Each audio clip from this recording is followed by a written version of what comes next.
എന്താണ് ഓണം? ഓണം എന്ന് പറഞ്ഞാൽ എന്താണ്? ഇദ്ദേഹം പറയുന്നത് നമുക്കൊന്ന് കേട്ടു നോക്കാം. എന്താ ഈ ഓണം എന്ന് പറഞ്ഞാൽ ശ്രദ്ധിച്ച് മനസ്സിലാക്കി വെച്ചോ. നിശ്ചലത്ര അവിടെ എഴുതി വെച്ചാലും വിരോധമൊന്നുമില്ല. ഓണം എന്ന് പറഞ്ഞാൽ എന്താണെന്നറിയൂ?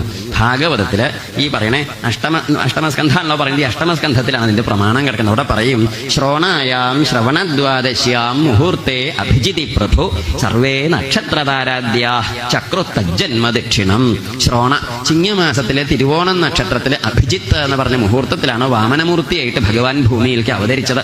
ഈ ഭഗവാന്റെ അവതാരം ഉണ്ടായ ആ ദിവസമാണ് ഇത് തിരുവോണം. ശ്രോണ എന്നതിന് പറയാ. ശ്രോണയാണ് ഈ ഓണായത്. ശ്രോണ എന്നുള്ളത് സംസ്കൃതത്തിൽ ശ്രോണ എന്നാ പറയുക. മലയാളത്തിലാകുമ്പോൾ ഓണാവേ നമ്മൾ ശ്രാദ്ധം എന്ന് പറയാറുണ്ടോ? ഇല്ല, നമുക്ക് ചാത്തല്ലേ ഉള്ളൂ. പിണ്ടം ഇല്ല, പിണ്ണം. ശൃംഖല ഇല്ല, ചങ്ങലേ ഉള്ളൂ. സംഘാടം ഇല്ല, ചങ്ങാടേ ഉള്ളൂ. എല്ലാം നമുക്ക് അങ്ങനെയാണ്. വാക്കുകളൊക്കെ നമ്മൾ ദുഷ്പിച്ചിട്ടാ മലയാളത്തിൽ ഇരിക്കെ. അപ്പൊ അതിൽ ഈ ശ്രോണയാണ് എന്തായത്?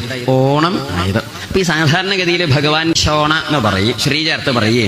ഈ ശ്രീ എന്നുള്ള വാക്ക് മലയാളത്തിലേക്ക് വരുമ്പം തിരുനമാറ്. ശ്രീപാദം എന്നുള്ള സംസ്കൃത വാക്കിന്റെ നേരെ മലയാളം തർജ്ജമയാണ് തിരുവടി. ഉണ്ട് തിരുവടിയുടെ കാരുണ്യമുണ്ട് എന്നാങ്കിൽ തിരുവടി എന്ന് പറഞ്ഞാൽ തൃപ്പാദം എന്നാണ്. തിരുവടിന് ശ്രീപാദം എന്നുള്ളതിന്റെ മലയാളമാണ്. അപ്പൊ ഈ ശ്രീ എന്നുള്ളതിന് തിരു എന്നാ പറയാ. അപ്പൊ ശ്രീ ശോണ ഓണം അല്ലെ? ശ്രീ തിരു ഓണം തിരു, അങ്ങനെയാണ് തിരുവോണം എന്നുണ്ടായത്. ചിങ്ങമാസത്തിലെ തിരുവോണം നക്ഷത്രത്തില് അഭിജിത്ത് എന്ന് പറഞ്ഞൊരു മുഹൂർത്തമുണ്ട്, വിശിഷ്ട മുഹൂർത്തം. ഈ മുഹൂർത്തത്തിലാണ് ഭഗവാൻ ആരായിട്ട്? വാമനമൂർത്തിയായിട്ട് അവതരിച്ചത്. അപ്പൊ ആ വാമനമൂർത്തിയായിട്ട് ഭഗവാൻ അവതരിച്ച ദിവസത്തിനെയാണ് നമ്മൾ എന്തായിട്ട് കൊണ്ടാടുന്നത്? ഓണായിട്ട്. അന്ന് വാമനമൂർത്തിയായിരിക്കുന്ന ഭഗവാനെ നമ്മൾ നമ്മുടെ കുടുംബത്തൊക്കെ വെച്ച പൂജ കഴിച്ച് ആരാധിക്കില്ലേ? മുറ്റത്തൊക്കെ നമ്മൾ കണ്ടിട്ടില്ലേ? ഇതിന്റെ അരിമാവ് കൊണ്ട് ചാണകം മെഴുകിയിട്ട് അരിമാവ് കൊണ്ട് അണിഞ്ഞിട്ട് പലകയിട്ടിട്ട് മണ്ണോണ്ടോ മരം കൊണ്ടൊക്കെ ഉണ്ടാക്കി. സാധാരണ മണ്ണോണ്ടാണ് പതിവ്. മണ്ണോണ്ട് തൃക്കാക്കരയപ്പൻ എന്ന് പറഞ്ഞിട്ടാണ് നമ്മൾ പൂജ കഴിക്കുക. എന്താ പേര്? ഗുരുവായൂരപ്പനോ തൃച്ചംബരത്തപ്പനോ ഒന്നും പറയില്ല. എന്താ പറയുക? തൃക്കാക്കരയപ്പൻ. ആരേ തൃക്കാക്കരയപ്പൻ? ഈ തൃക്കാക്കരയപ്പൻ എന്ന് പറഞ്ഞാലേ തൃക്കാക്കര വാമനമൂർത്തി ക്ഷേത്രത്തിലെ വാമനമൂർത്തിയായിട്ടിരിക്കണം ഭഗവാനെ നമ്മുടെ കുടുംബത്തേക്ക് കൊണ്ടുവന്ന് ആരാധിക്കുന്ന ദിവസമാണ്.